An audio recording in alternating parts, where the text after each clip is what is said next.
시청자 여러분 반갑습니다. 주렉스입니다. 금일은 9월 2일 월요일 9월이 시작되는 첫째 날 장이 마감된 이후 영상을 녹화 진행 중에 있습니다. 금일 국내 시장의 코스피 코스닥장은 처음에는 하락으로 시작을 했다가 장 마감은 약 보합권 상승으로 마감을 했는데요. 전체적인 종목들, 특히 중소형주 종목들, 최근에 강한 힘이 들어왔었던 테마주들, 바이오 테마라든가 일부 전기차 관련, 화재 관련 테마, 이런 종목들 또한 그냥 개별주 종목들은 좀 밀리는 그런 모습을 보여줬고, 대형주에 속해져 있는 반도체 관련주들은 약 보합권 수준, 그 다음에 오늘 상승이 두드러지게 나왔던 종목들은 2차전지 관련주들이 강하게 나왔네요. 그래서 코스피, 코스닥을 주도하고 있는 그런 시총이 높은 종목들이 상승을 이끌어내면서 전체적인 종목들은 하락이 나왔는 데에 비해서 그 시총이 높은 종목들이 지수를 끌어올리면서 코스피, 코스닥 지수들은 마무리가 된 것 같습니다. 전체적인 시장은 재미없었던 그런 시장이었고 좀 눈치 보는 그런 시장이었다, 이렇게 좀 볼 수 있겠습니다. 자, 오늘 설명드릴 종목은 나노팀이라는 종목이고요. 제가 보유하고 있는 급등주, 테마주 중에서는 마지막 종목이 될 것 같습니다. 저번 주에 매매 종목에 대해서 설명을 드렸던 대성에너지나 흥구석유, HD, 현대에너지솔루션, 이런 종목들이 테마 급등주기 때문에 테마 급등주를 계속 사모으면 안 되고, 저는 4개에서 5개 종목을 순환해서 빠르게 순환을 한다고 말씀을 드렸는데, 또 그 종목들이 5에서 10% 정도의 또 수익 매도가 된다면 관심 목록으로 담아두고 있었던 종목들을 빠르게 순환해서 수익 구조를 그렇게 만드는 중이라고 말씀을 드렸는데, 이 테마주 중에서는 이 나노팀이 마지막 영상이 될 것 같습니다. 또 그 종목들이 상승이 나와서 수익 매도가 된다면 관심 목록으로 올려놨었던 그 종목들을 매수를 하게 되겠죠. 그 6개 종목의 신규 종목을 어제 설명을 드린 적이 있는데 그 종목 위주로 매매를 하지 않을까 하는 조심스러운 예상을 좀 해보고 있습니다. 어쨌든 나노팀은 예전부터 관심 종목에 두고 있었던 종목이고 매매를 계속 해왔던 종목인데, 다시 한번 매매 타이밍이 온 것 같아서 오늘 1차 매수 진행을 하게 됐습니다. 자, 이 나노팀에 대한 테마를 좀 설명을 드리면 열폭주 차단 관련주입니다. 전기차 배터리에 대한, 또한 1차 배터리에 대한 열폭주 차단 방지 패드에 대한 관련주인데요. 최근에 6월달이죠. 이때 강한 매수세를 동반하면서 힘이 들어온 부분을 볼 수가 있는데, 이때가 언제냐 하면 한 2개월 정도가 지나서 가물가물하실지 모르겠습니다만 김포 공장에 배터리 관련으로 큰 화재가 났었던 적이 있습니다.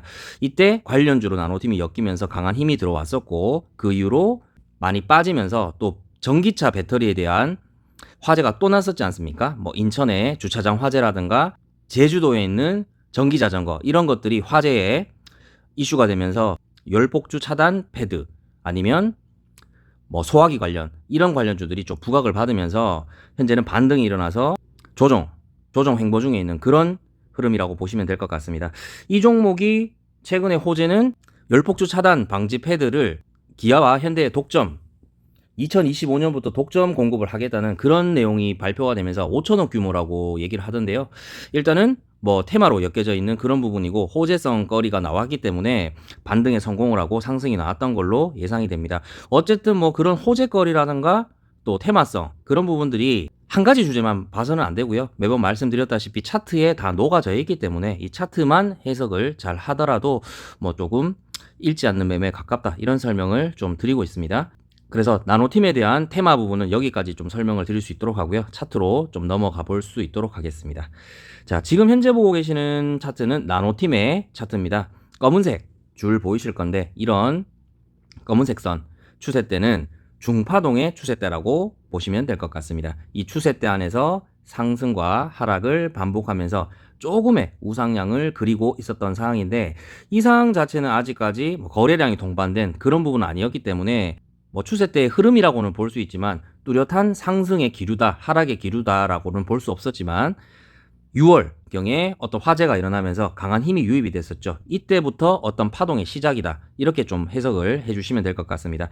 그래서 이 파동 안에서 움직일 걸로 예상이 됐지만 생각보다는 하락률이 좀 급하게 떨어졌던 것 같습니다. 이만큼 추세대 안에서 흔들리고, 또 이 구간 안에서는 코스피와 코스닥이 악재가 떴었죠. 그때 코스피 코스닥이 마이너스 10%까지 하락하는 모습을 보여주면서 전체적인 종목들이 하락을 보여주는 그 시점에 나노팀도 당연히 그 악재를 받아들일 수밖에 없었는데요. 이렇게 추세대, 중파동의 추세대를 벗어나면서 소파동 추세대도 계속적인 하락을 이어가고 있는 중이었습니다. 하지만 호재거리가 발생을 하면서 전기차, 배터리, 화재가 발생을 하면서 대책이 시급하다. 관련주들이 좀 언급을 받던 시기가 있었죠. 그때 또 강한 힘이 유입이 되면서 이 소파동을 뚫고 다시 중파동 안으로 진입하는 그런 부분을 보여줬습니다. 이후 계속적인 상승과 하락을 반복하면서 거래량이 터져주는 그런 모습을 보여주고 있고요.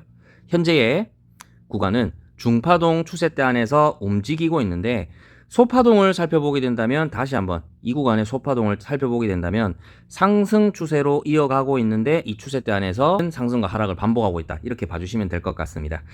최근에 고점을 뚫지는 못하고 이런 저항대에 부딪혀 있는 상황이고 저항대에 맞고 꼬리를 달고 다시 하락, 저항대를 맞고 꼬리를 달고 다시 하락, 그러면서 이 추세대 안에 상승 추세를 이어가고 있는 소파동 추세를 그리고 있습니다. 지금 현재의 자리도 어떻게 보면 소파동 추세의 하단 구간에 있다고 판단이 되고 제가 중요시하게 여기는 장기평선 안에서 하단 부분에서 매수를 하는 편이라고 말씀을 드렸는데 지금 224일선과 112일선, 61선까지의 역배열 구조로 되어 있는 상황입니다. 장기평선 112일선과 60일 요 구간에서 보통 저는 역배열 구간에서는 모아가는 그런 타이밍인데 오늘 1차 매수를 진행하게 됐고요. 내일 더 밀릴 수도 있고 이번 주 내도록 증시가 안 좋아서 이렇게 밀릴 수도 있겠지만 이 종목은 손절은 하지 않고 어쨌든 이렇게 강한 힘들이 유입이 됐기 때문에 상승이 강하게 한번 나오진 않겠냐 이런 결론적인 생각을 해보고 있습니다. 그래서 이 중파동의 추세대 안에 다시 한번 들어오면서 그림을 조금 그려보자면 이런 식의 부분이 오면서 결국에는 이렇게 가지 않겠냐 개인적인 생각을 좀 해보고 있고요. 하락을 지지했던 언덕, 이 언덕을 지지하고 더 이상 하락하지만 않는다면 더 밀리는 구간이 생기더라도 횡보를 하다가 기간 조정이 좀 길어질 수는 있겠지만 결국에는 이 힘들의 역할들을 다 할 것이다. 그래서 상승이 계속적으로 이어질 걸로 예상이 됩니다.